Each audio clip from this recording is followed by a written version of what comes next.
ஸ்ரீமதே நிகமாந்த மகாதேசிகாய நம. ஸ்ரீமத்யை கோதாயை நம. புருஷகாரபூத்தையான நப்பின்னை பிராட்டி எம்பெருமானிடத்திலே அவன் நிரங்குஷமான சுவாதந்திரியம் பெற்றவன் ஆகையினாலே சமயம் பார்த்து அவனிடத்திலே காரியத்தை செய்து அதை பிரார்த்திக்க வேண்டும் என்பதற்காக அவள் பேசாதிருக்கா. இப்போ என்ன அப்படின்னா, 33 அமரர்க்கு முன் சென்று இந்த பாசுரத்தில் என்ன அப்படின்னாக்க, முதல்ல நப்பினி எழுப்புறா. இவர்கள்லாம் என்ன நினச்சுட்டா, நப்பின்னை நம்ம இப்படி மாதிரி பேசுகிறோமே, அதனால் ஏதாவது அபச்சாரப்பட்டுட்டோமோ அப்படின்னு நினச்சிக்கிறா. இது இவர்கள்லாம் நப்பின்னை இடத்துல அபச்சாரப்பட்டுவிட்டதாக கிருஷ்ணனுக்கு தோணியிருக்கா போல் இருக்கு. அதனால் கோபிகைகள்லாம் என்ன பண்ணுறா, இதெல்லாம் ஒரு கற்பனை தான். கோபிகைகள் என்ன பண்ணுறா, பகவானுடைய மனம் குளிரும்படியாக நப்பின்னையை கொண்டாடி பேசுகிறார்கள்.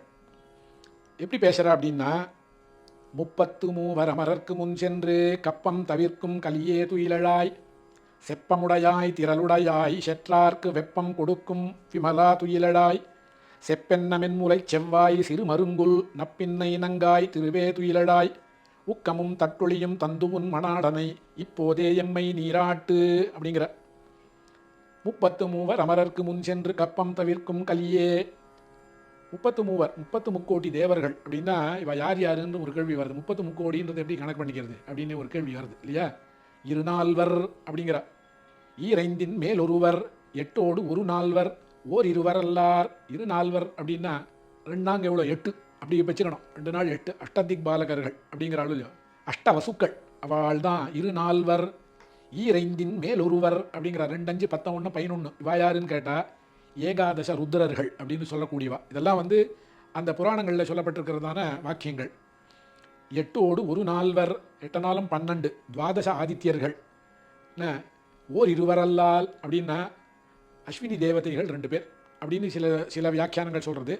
சில இடத்துல பிரம்மா அண்டு ருத்ரன், பிரம்மாவும் ருத்ரனும் 2 பேருன்னு சொல்கிறான்.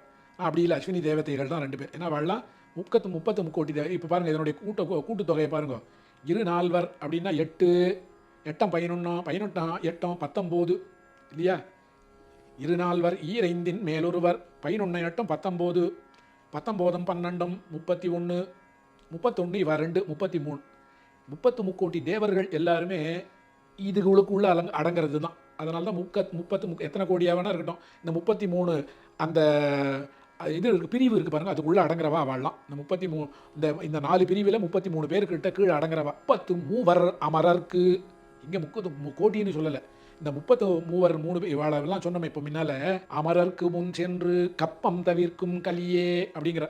கப்பம் தவிர்க்கும்னாக்கா அவர்களுடைய நடுக்கத்தை போக்குகிறவர். ஏன்னா எதுவாக இருந்தாலும் அவளுக்கெல்லாம் ஒரே பயம். மொத்த பேருக்கும் ஏன்டா பயம்னா, என்னைக்காவது பதவி போயிட்டு போகிறதோ அப்படின்னு.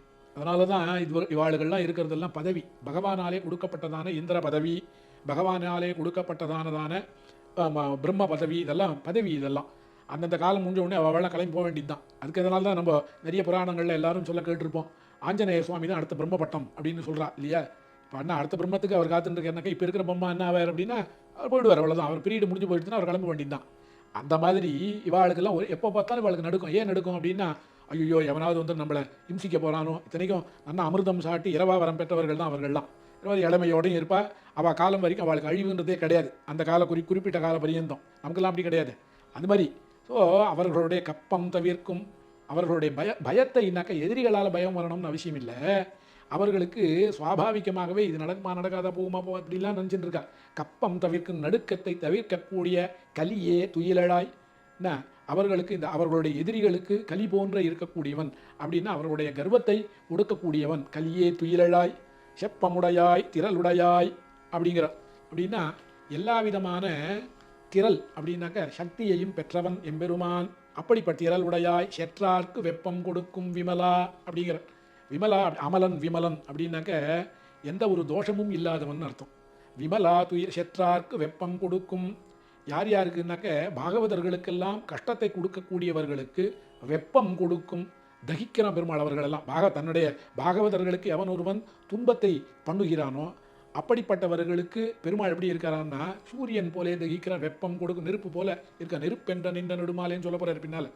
நெருப்பு போல வெப்பம் கொடுக்கும் விமலா துயிலழாய், செப்பென்ன மென்முலை செவ்வாய் சிறு மருங்குல் நப்பின்னை நங்காய் திருவே துயிலழாய். கடைசியில் என்ன ஆச்சுன்னா, ஏற்கனவே 2 பாசுரத்தில் எழுப்புறா, இந்த பாசுரத்திலையும் எழுப்புறா. நப்பின்னை நங்காய் திருவே ஏன்னா பகவானுக்கும் பிராட்டிக்கும் சேர்த்ததான ஒரு திருப்பள்ளி எழுச்சி பண்ணுறாங்க. நப்பின்னை நங்காய் திருவே துயிலழாய் உக்கமும் தட்டொழியும் தந்து உன் மணாளனை இப்போதே எம்மை நீராட்டு அப்படிங்கிற. ஊக்கமும் தட்டொழியும், விசிறிய குடு கண்ணாடிய குடு, இதெல்லாம் எதுக்கு அப்படின்னா, உள்ளுக்குள்ள ஒரே புழுக்கமாக இருக்குமோ முதல்ல விசிறிக்க சொல்லுவவனே. தட்டொழி கண்ணாடியை குடு எதுக்கு அப்படின்னா, பெருமாள் எழுந்து வரச்சே என்ன அலங்காரங்கள்லாம் பண்ணிட்டு வரணும் இல்லையோ, அதுக்கு கண்ணாடியை பார்த்து தானே பண்ணிப்பான். அதுதானே லோகத்தில் இருக்கிறது. எல்லாரும் உலகத்தில் இது ஒரு அறிஞன் சொன்னது.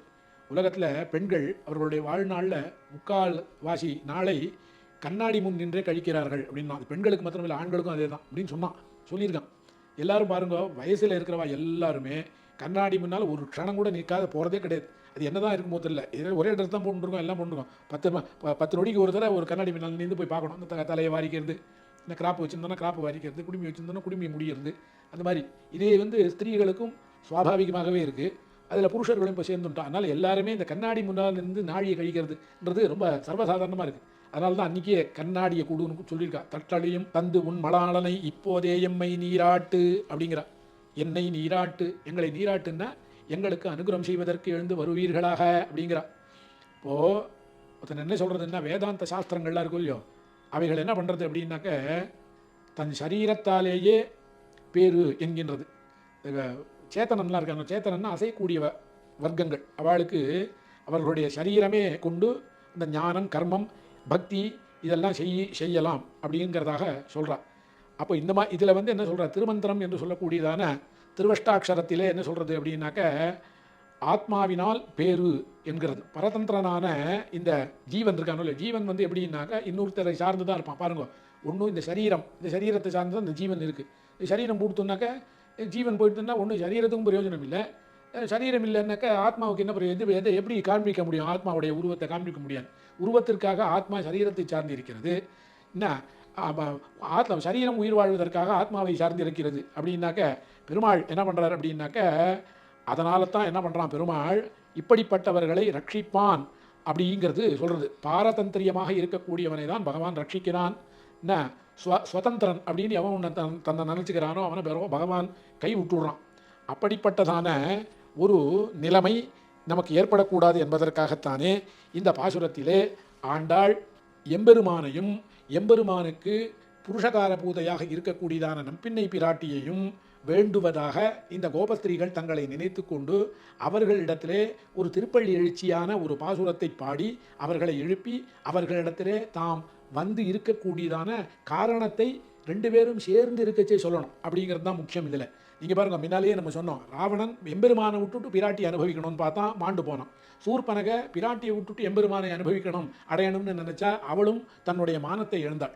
அப்போது எது முக்கியம் அப்படின்னா, 2 பேரும் சேர்ந்து இருக்கக்கூடியதான ஒரு விஷயத்தை எவன் ஒருவன் பற்றுகிறானோ அவனுக்கு ஆத்ம க்ஷேமங்கள், அதாவது அவனுடைய ஆத்மா என்பது க்ஷேமத்தை எப்பொழுதும் அடைந்து கொண்டிருக்கும் அப்படிங்கிறத தெரிவிக்கிறதுக்காகத்தானே ஆண்டாள் இப்படிப்பட்டதான ஒரு அத்தியுதமான ஒரு பாசுரத்தை இங்கே நமக்கு அனுகிரகம் செய்து அதை நாம் அனுபவிக்கும்படியாக பண்ணினாள் என்றால் அவளுடைய கருணை தான் என்ன என்று நமக்கு ஒரே வியப்பு ஏற்படுகிறது. அதுதான் திருப்பாவையுடைய ஒரு அழகு. ரொம்ப அத்தியுதமான ஒரு பாசுரம். இந்த பாசுரத்தை இந்நாளிலே நாம் அனுபவிக்கும்படியாக அந்த எம்பெருமானும் ஆச்சாரியர்களும் நமக்கு இட்ட கட்டளை. அதை நாம் செவ்வனே செய்து கொண்டிருக்கிறோம் என்பதுடன் மனநிலையோடு நாம் சென்று நாளைக்கு மீண்டும் வருவோம். ஸ்ரீமத்யை கோதாயை நமஹ.